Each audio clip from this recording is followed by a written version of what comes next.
নমস্কার বন্ধুরা, সোমার রান্নাবান্না চ্যানেলে আপনাদের সবাইকে স্বাগত। আজকে রান্না করব ডিম। ডিমগুলো সেদ্ধও করব না, আবার ভাজাও করব না, কাঁচাই রান্না করব। দেখো কীরকমভাবে রান্না করি। ডিম রান্না করতে মশলা লাগবে পেঁয়াজ, আদা, রসুন, কাঁচা পাকা লঙ্কা, কাজু বাদাম, টমেটো, কাঁচা পাকা লঙ্কা, কাজু বাদাম আর আদা রসুন এটা বেটে নেব। পেঁয়াজটা বাটবো না, পেঁয়াজটা ভেজে দেবো।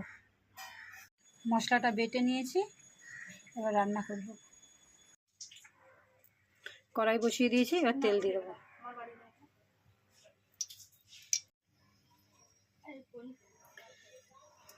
জিরা দিয়ে নেবো, সম্পদে পেঁয়াজটা দিয়ে দেবো।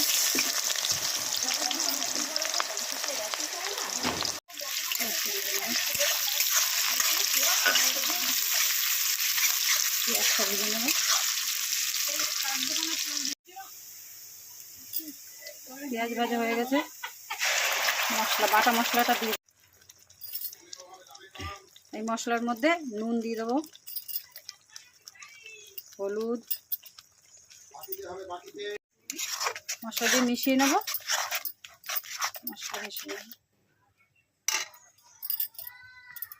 আর একটু জল দিয়ে দেবো, বাটি ধোয়া জল। মশলাটা ভালো মতো কষাবো। মশলা কষানো হয়ে গেছে, সুন্দর করে তেল ছেড়ে দিয়েছে ওপর দিয়ে। এবার জল দিয়ে দেবো।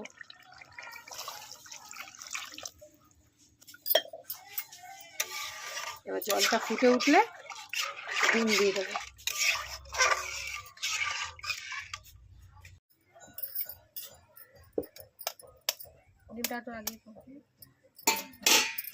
ডিমগুলো এরকমভাবে ভেঙে ছেড়ে দেবো কাঁচায়।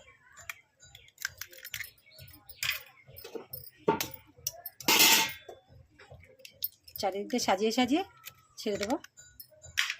এই সময় আঁচটা একটু কম রাখতে হবে।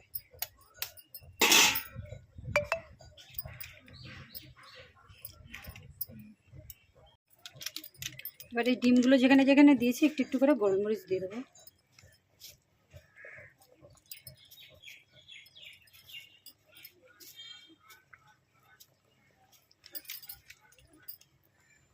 আর দিয়ে দেবো ধনেপাতা।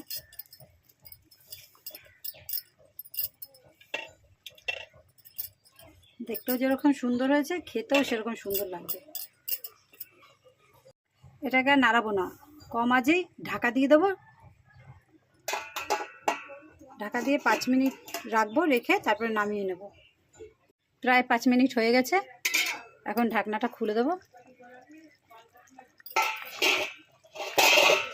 একটু গরম মশলা দেবো। গরম মশলা দিয়ে দিলাম। এবার রান্নাটা হয়ে গেছে, নামিয়ে দেখাচ্ছি কেমন হয়েছে। এই দেখো, এক একটা ডিম পুরো গোটাই রয়েছে, এই যে এরকম গোটা গোটা থাকবে ডিম।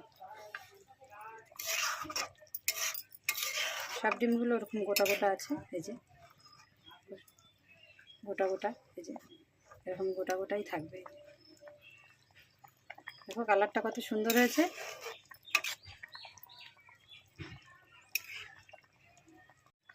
ডিমগুলো এরকম গোটা গোটাই থাকবে, এই যে।